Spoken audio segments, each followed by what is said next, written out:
नमस्कार, जय जगन्नाथ। आपण मानंको मो चैनल को अनेक अनेक अभिनंदन।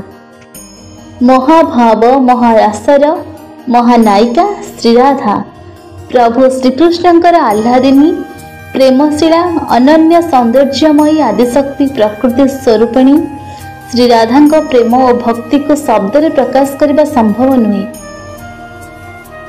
कहीं श्री राधांकर कृष्ण प्रेम अर्थात समभावर अनंत विस्तार आउ कहीं। राधा महाकाल महारागर शाश्वत महारास। महारास एक शब्द नुहे, यह आध्यात्मर शिखर उपरे आह्लादिनी नर्तन और कला मानक सहित रमण और आत्मा मानकर परमात्मा सह मिलन। सेथिपाई एही महारास चिरशाश्वत असमाप्त अच्युत पूर्णरे पूर्णतर प्रतीक। वज्र क्षेत्र में राधा ही कृष्ण प्रेम समस्त रहस्यर केन्द्रबिंदु थिले। से वृषभानु कन्या एवं कृष्ण मध्य कौन प्रभेद नथिला। राधा ही तो कृष्ण और कृष्ण ही तो राधा थिले। राधा कृष्ण भक्ति सह कृष्ण प्रेमर अपूर्व निर्मल संगम थिले। से थिले कृष्ण वंशीर सर्वश्रेष्ठ अधिकारिणी। श्रीकृष्ण नाम श्रवण मात्रे श्री राधा सर्वदा भाव समाधि हजि जाउथिले। किछि क्षण पाई अचेत हो जाउथिले। यह ही तो प्रभुଙ୍କ मध्य निमग्नता और तल्लीनतार लक्षण। तांकठारे समस्त शास्त्र सहजरे साकार हेउथिला। तांकर एही स्थिति सहित केवल वज्र निवासी नुहंती, वज्र वनर समस्त वनस्पति वृक्षलता पशुपक्षी परिचित थिले। समस्ते तांका कृष्ण अनुरंग भावना को सहजरे जानिथिले। वृंदावनर सुरम्यता सुषमार पटांतर नथिला।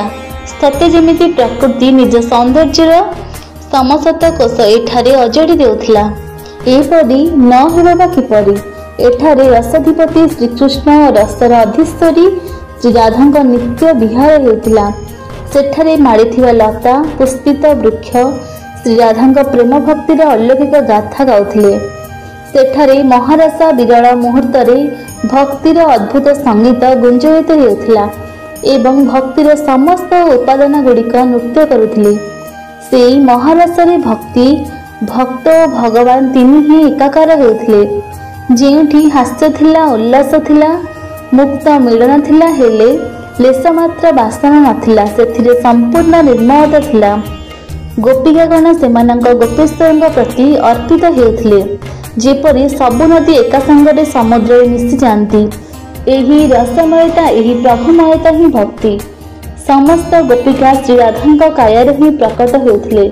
श्री राधांक मुख्यतः तीनोटी स्वरूपर वर्णन रही, यथा काम संयोगिनी शक्ति अर्थात जीए वज्रे रहंती एवं श्रीकृष्ण नित्य विहार व्याकुल होई पुनः मिलन आशारी काल बीतंती एवं कुरुक्षेत्र में प्रियतम साक्षात करती।